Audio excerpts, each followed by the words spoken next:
And I will also be sharing my screen now. So if you have problems seeing my screen, please let us know.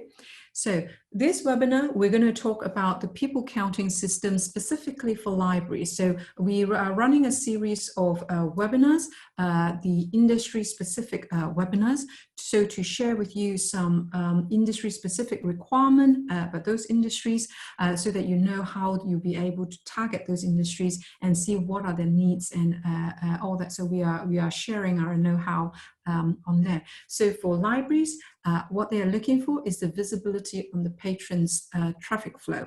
So something briefly about FootfallCam. So we are a global leader in the manufacturing of people counting system. So we're headquartered in the UK, but we work with partners like yourself, resellers like yourself throughout the world. So we work with resellers, we work with technology partner, system integrators, installers, engineers. So we work with different people around the world.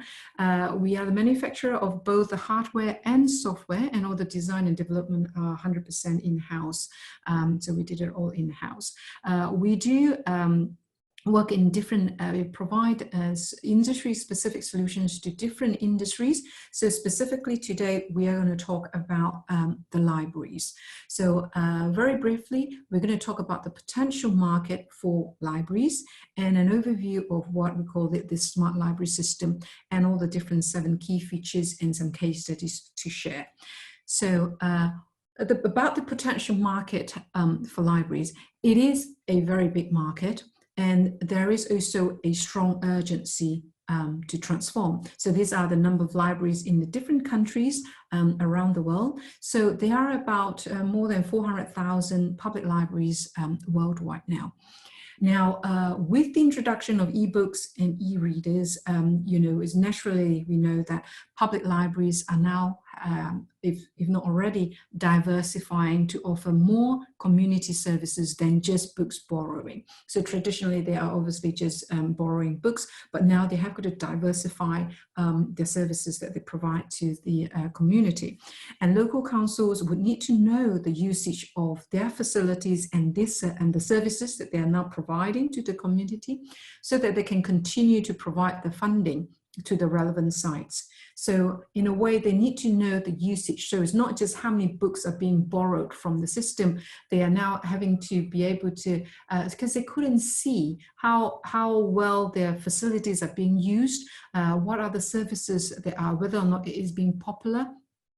So they now have a growing need to have a people counter in the libraries in order to give them this data to gauge whether or not their services that they are investing on is actually what the community needs. So there is a strong urgency to transform there. Now, one of this library that have installed our system, they have already said that they need an accurate method of tracking the visitors across all the different resources. So even within the libraries, the different resources that they provide, they need to be able to track.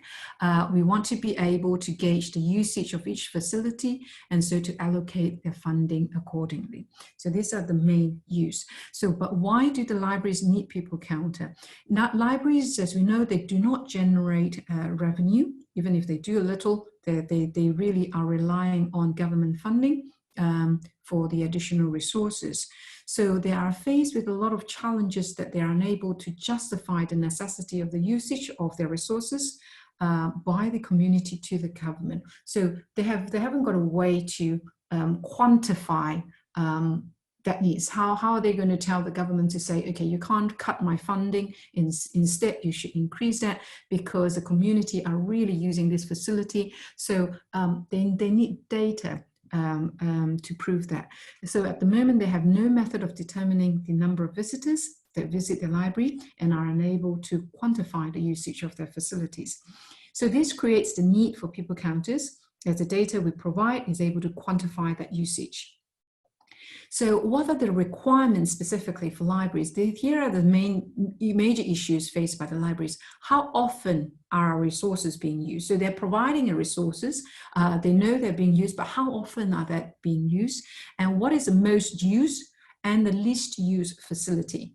so that they can juggle, how their funding is being allocated, and how can we make cases to administration for resources, and how can I automatically control the number of patrons to comply with the social distancing guideline. This is, of course, it is something that is very current for the current pandemic. So they are a government facility, so they obviously have to be someone to showcase that they actually comply to the government regulation of keeping the social distance. So again, this is where this is probably a new requirement that they also need. So I'm going to go into the key features that we're providing to the libraries. One is a visitor count. As you know, FootfallCam, obviously we count the footfall. So it is a very high accuracy with the 3D stereoscopic vision. So with 3D counters, the accuracy is above 95%.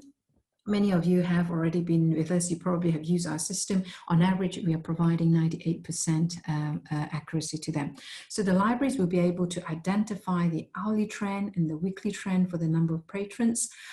Visitor numbers provides hard evidence for funding justification. Sorry, my alarm clock went there. So for example, I will show a very quick video in here. So this is where we're able to count high traffic. So this is a mosque in Mecca. It's probably one of the busiest places in the world. They have a capacity in their big facility of 1.5 million capacity. So they can take that many people in their facility at any one point. So this is a very high traffic counting. So we're able to count traffic into that, and you will see that this is the height of the person's height. So this is something to showcase to the library that this system is well used and well trial and tested in any way, from retails to offices to venues, to big venues like this, from using it for business commercial performance to crowd maintenance. So this is something that they would like to see. And for the footfall counting, I think many of you have already been using our reporting. So for example, reporting visitor count by the region. So reporting visitor count by month, by week, by day compared to last year. So these are the things what the libraries would like to see as well. So turn-in rate, so how many people are outside, what is the outside traffic, compare, what time where they have a lot of outside traffic and whether or not they are coming into the library. So they can all this data on there. And also what they can do is, for example, here, apart from knowing their footfall, so to come and use a facility, which time of day and which day of the week is the most popular, they also can use it for efficient staffing allocation, because after all, they need to make efficient use of the fundings that they have got. Reducing costs by optimizing staff scheduling is probably one of the most priority on a resource management for them. So for example, with our reporting, we have a staff planning reporting tool. So footfall versus staff throughout the different weeks, traffic profile by the week, and a heat map where it tells you which day, this is Monday to Sunday, this is the time, 9 to 6 o'clock, and which hour of the day that you are having not enough staff and which hour you are overstaffing. So, and also it comes with the prediction for coming weeks. So these are historical data this year. This orange line is last year, and this the darker blue is a prediction of the next 4 weeks, so that it comes up with a staff planning road requirement. So maybe on a Monday at 9 o'clock, you only need one staff or one team of staff, and then at a different day, you will need 2 teams or 3 teams. So these are things that they would really be wanting to use to optimize the staff allocation. So this is footfall, the most important one of the key features that they need. Children counting. So if you have also been doing, because footfall counting is always been quite widely used for retail. Retail is usually when they do not want to count children because the children doesn't have a purchasing power. So but in here we can count the children as well for libraries, because obviously for libraries, for museums, all these places, they are wanting to count children. So if you can see, this is an adult, these two are adult. And then now you'll be seeing this is an adult, and you seeing this is a child. So there are more a little bit short. This is a shorter children. So we do count children, and traditionally as well, a lot of counters, they do not want to count the children that are too short. That is because it might affect the accuracy. But we are able to find a perfect balance whilst maintaining their accuracy way above 90%, and also a solution to capable of counting children and adults. So this is quite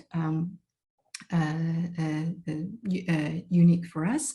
So children counting, why they want to do that is because then it is quite crucial for public libraries, because they cater for children, and also they want to know the demographic, how many children, you know, how many proportion of the patrons are children. Then you have reports providing that, and then the visitor movement and the peak time, when are the peak time for children coming in, or compared to all the you know, the adults. It gives them the demographic information so that they can replenish resources based on the major patrons' interests. When you know, if the children are coming at you know, more children are coming at a certain time, then they might want to cater their event, the resources to based on those different timings. So and also then obviously fundings that they can be justified and maximized for the, you know, the different provision. Then you have, yeah, this third one is a live occupancy monitoring system. So I have run another webinar, which is on the COVID-19 safe occupancy solution. This is what it is from there. So you may want to go and watch this webinar there. I also have slides to provide. So this is for to help them to comply with the government's regulation on social distancing. So it's almost now where if the libraries have not started doing people counting, they probably need to do it now, because they are now starting to open up the facility back to the public. They need to give the public a peace of mind that it is safe for them to enter the library, also to make sure the staff are safe, so they are not overcrowded, because some libraries, they are quite small and they can go over the limit quite easily. So we have some videos here to play how to count. So basically counting how many people come in minus the number of going out, then you were left with the occupancy within the libraries. So then you will also be putting on like a display at the entrance of the library, so that if it's green, you're welcoming the people going into the library. Then when the limit is reached, when the occupancy limit is reached, then it becomes red. So maybe playing a video here to show you a very quick one. So this is where, you know, these are then people going out. This is then coming in. Then you see the number keeps going up. 7, 8, 9. Now then is reaching the limit, so it becomes red. So people should stay outside and wait until one person leave. Then you will be able to let another person in. So this is how it gives a peace of mind to the, because libraries are also short of staff. A lot of businesses, for example, supermarkets, they can probably resort to security guards. Now library, again, when we say they do not have that budget for all those extra expenses. So they need to have something that is quite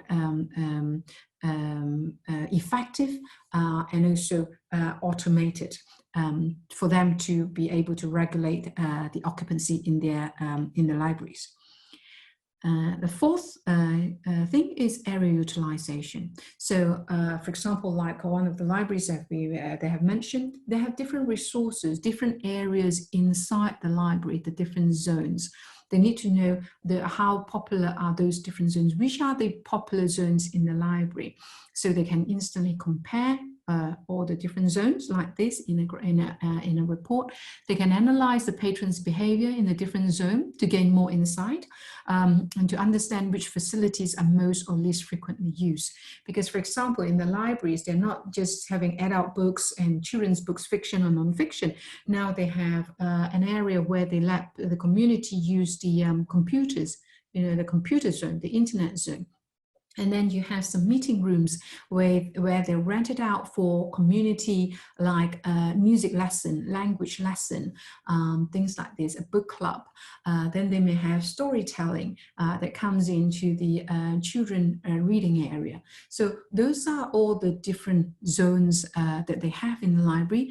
Maybe a quiet zone where people will sit there to do some reading, to do some research. So all these zones, how popular they are, they then need to, they didn't be able to quantify that. So they know then which is the best area they want to place the invested resources at. And also to optimize the funding allocations. So which zones should they put their funding on to improve the facility, and so for or the funding for maintenance, which area is more heavily used, that they need to keep up to date with the maintenance on there. So this is all then be able to justify the usage of resources.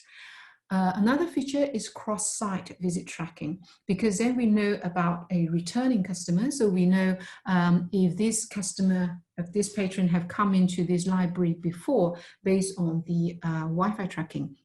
So we keep track of the patron's loyalty, so that again they can justify whether or not how often the community use the services. So even though with a very small library in a countryside, if their libraries, although the number of people coming into the library is not as high as those in the city, but if you can justify that people keep coming back to use it, that means it is a facility that the community require. So that alone will already justify the fundings from the local council. So these are the things that they want to keep track, and also whether or not they do cross-site. So one is returning and one is cross-site. So do they visit this library as well as the other library? So the cross-site visit tracking as well. So then they can analyze working across the multiple sites for them. And campaign effectiveness. So libraries now, they do organize many events to attract new visitors and also to retain the existing patrons. Book club meetings, storytelling for the children, new book launches, writing workshops, classes. It can be yoga classes, it can be language classes, music classes. They run all those community requirements. So sometimes is for adult, adult classes to get back to improve their skills, to get back to work. All these things, these are what the libraries are running. So they want to measure the effectiveness of each different event. So with this report is actually built for retailers for marketing effectiveness. So the same kind of report that the libraries are using is to look at the different event that they're running. So they can compare the footfall before, during the campaign, and also after. So they might, so for example, World Book Week, World Book Day, they might be running a whole week of event. They might see a lot more children coming in. So because children could come in and say, okay, if they have a book challenge.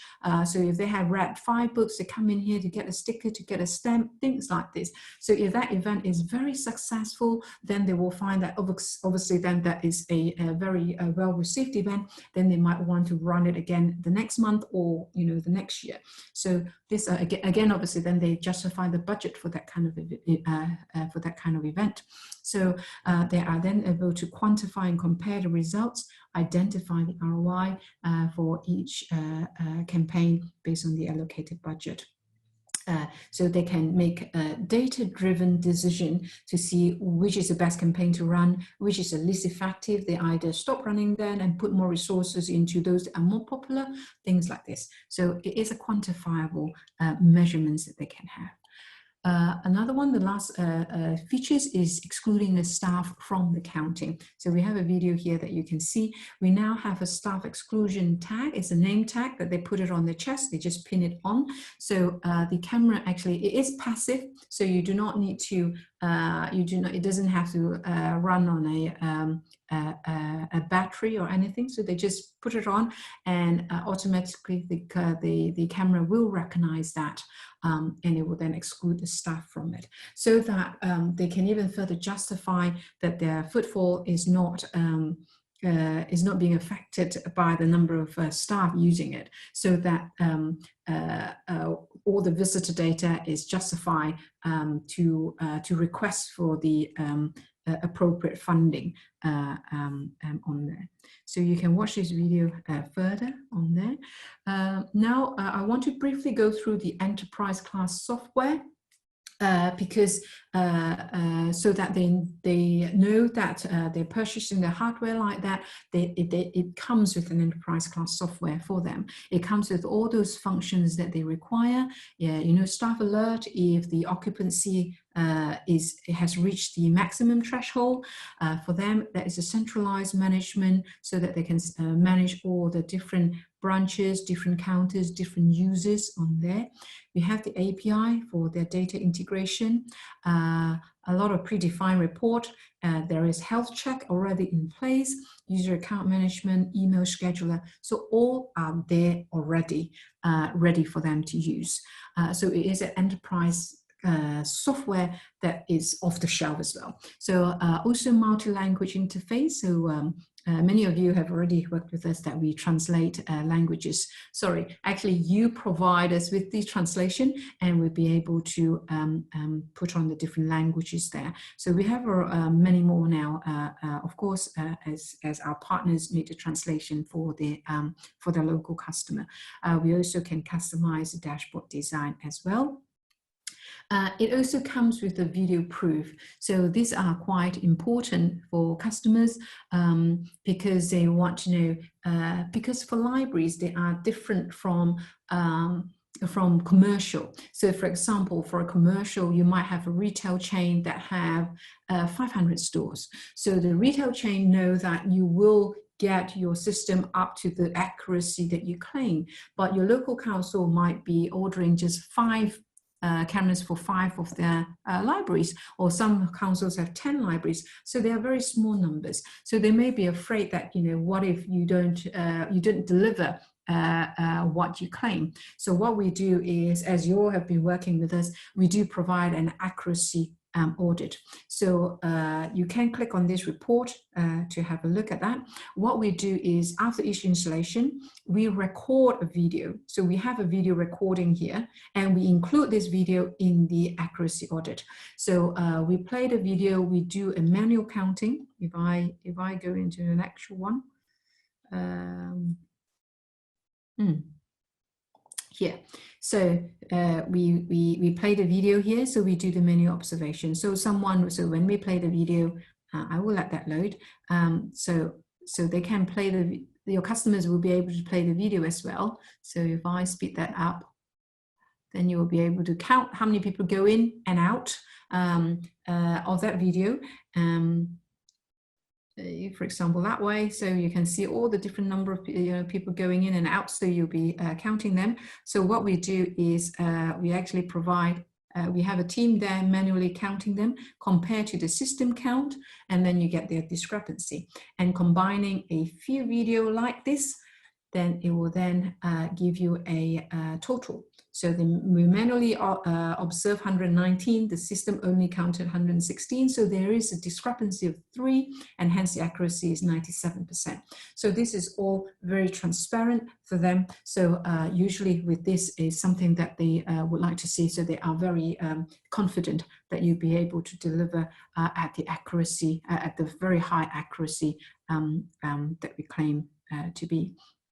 Also, I'm also coming in here. So all the zone analytic that we mentioned just now. So some of these reporting are like here. So this is the occupancy. So for example, this one, then we can tell them, you know, the occupancy of your whole library is now 270. Your maximum capacity is 500.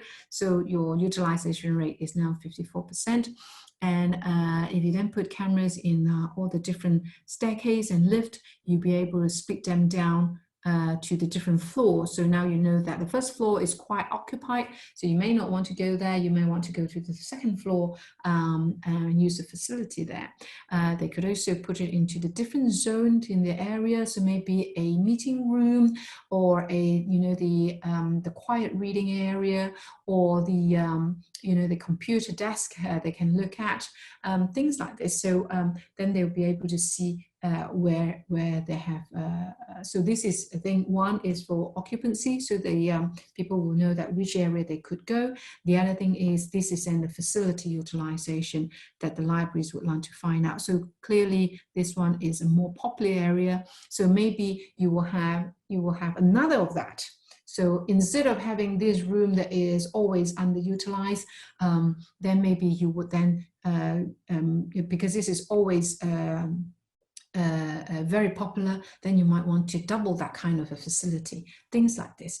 And also things like, so this is like area category, so split into different areas. So this is a bit more commercial, therefore the consultation room, customer service, information square, the lounge, you know, the meeting rooms, and then you're splitting the visitor rate into the different area so that they can see what facility are being highly used.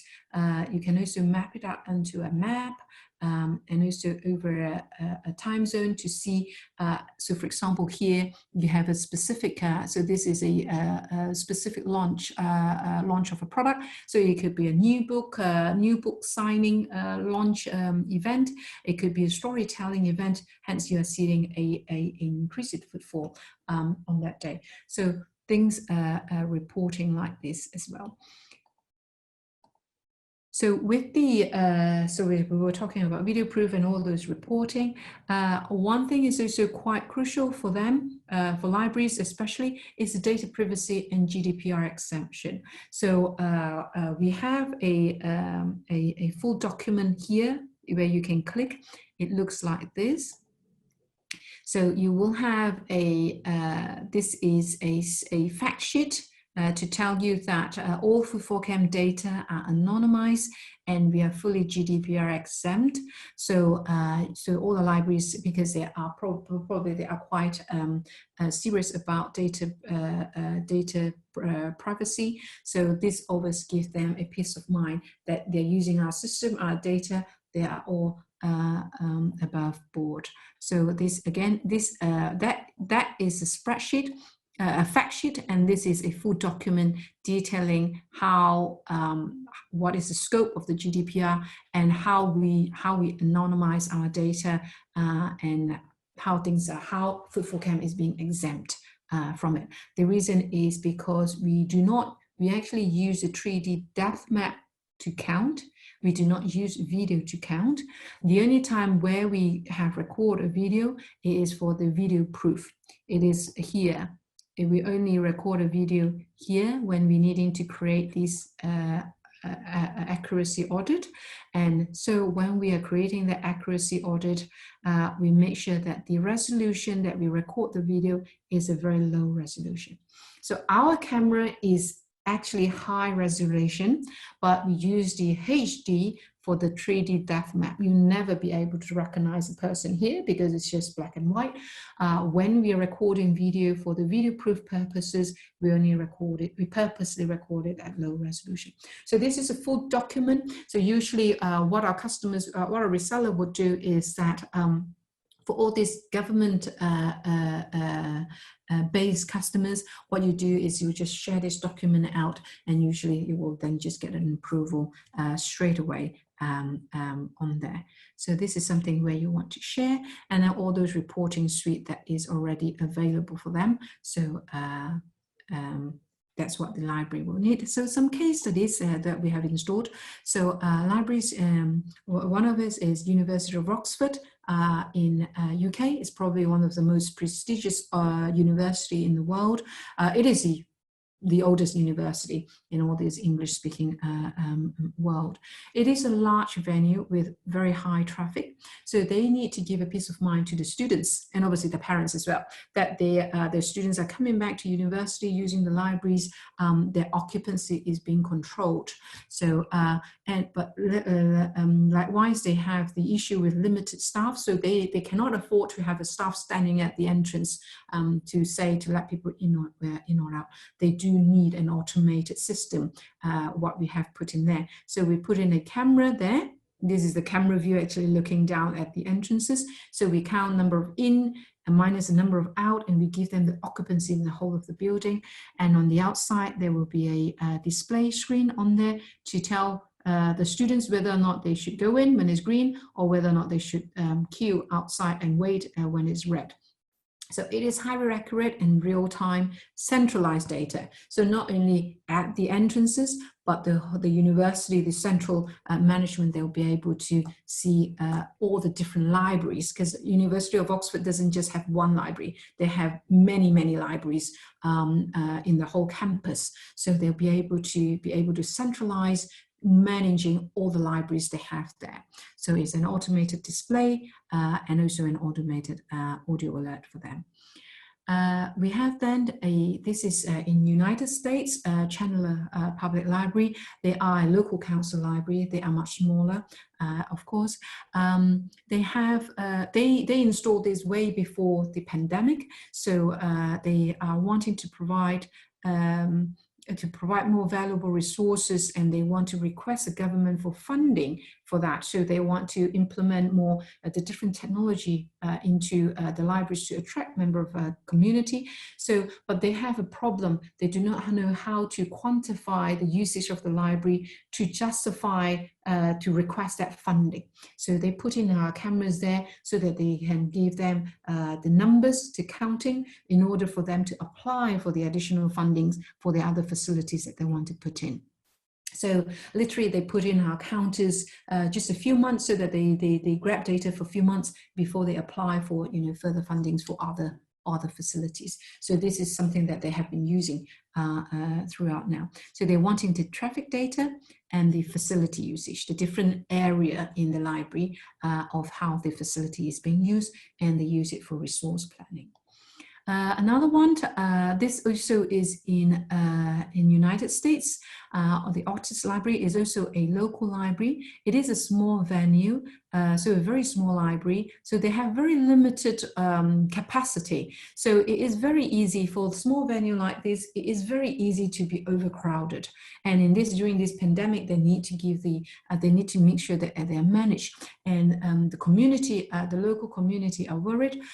So they dare not come to the library, so they are wanting to give a peace of mind to the visitors that when my signage out there says green, you are more than welcome to come in, and we have a system in place to limit further people coming in when the capacity has reached. So this is something again for the pandemic that they have put in there. So it's the high accuracy and real-time data is what they are needing, the automated display and the automated staff alert. For them. They are also using a widget on their website so that the residents, before they come to the library, they can go on the website and see how crowded the library is now.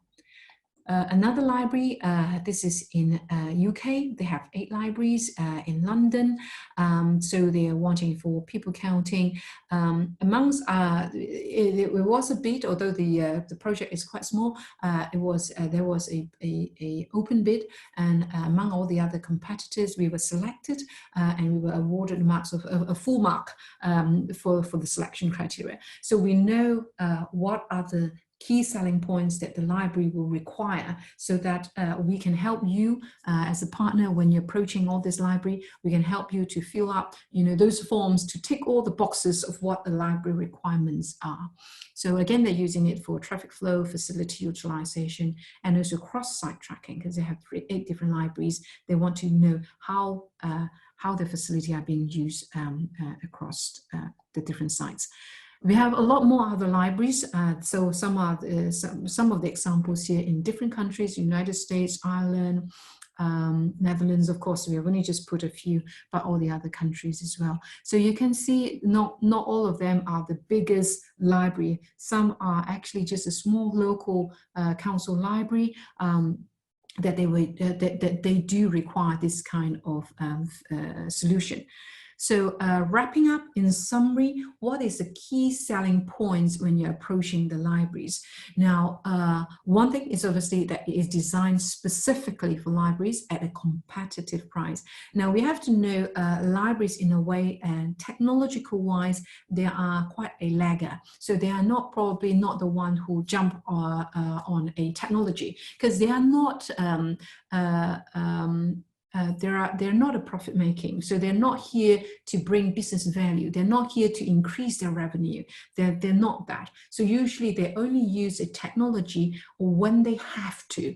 So so they are quite a lagger. So the specific thing with the lagger is they want something that is off the shelf. They don't want to be a guinea pig. They want something that is now ready to use. So they want to know that this system is already been widely used and tested in all the other industries. It may not be libraries, so they know that some other libraries are using it, but they want to know that it is being widely tested. So we have already been heavily used in retails, in offices, in public venues, like stadiums, event halls, all those. So they like to know that the technology has already been widely used. It's now, it is just ready for them when they want. But they are also requiring industry-specific solutions, because they're not here to customize. When you sell the library, it is quite unlikely that they will ask you to customize a report for them. Because one, they do not have that resources. They do not have an IT department. They don't have someone to strategize to say, okay, I want this kind of report to increase the sales revenue. They don't have that. They want it ready-made specifically for them, for the libraries, because they do not have the resources to come and tell you how they want to customize it. So when we are selling, we want to focus on how they will use it. They can only see when we talk specifically with them. Hence, on the above, where we are talking about all those 7 different key points, those are all very specific for libraries. So they want to focus on you telling them how they will use it. Then they will say that, okay, those are the things that I will be using. So then it will then tick the boxes of how they will want to use that. Then, of course, it needs to be competitively priced, and our solution, indeed, it will be very competitively priced, because after all, they are providing a community-based service. They're not profit-making. So they're quite conscious that they want to make sure that they are getting it at a competitive price with the solutions that are needed. So once they are satisfied with this, they will just sign it and purchase it straight away, because they're not here to strategize or anything. They're here ready to buy a technology and just implement it and use it straight away. Yeah, so that's the end of my presentation. So I'll now come into the Q&A session. I want to draw your attention to subscribe to our YouTube channel.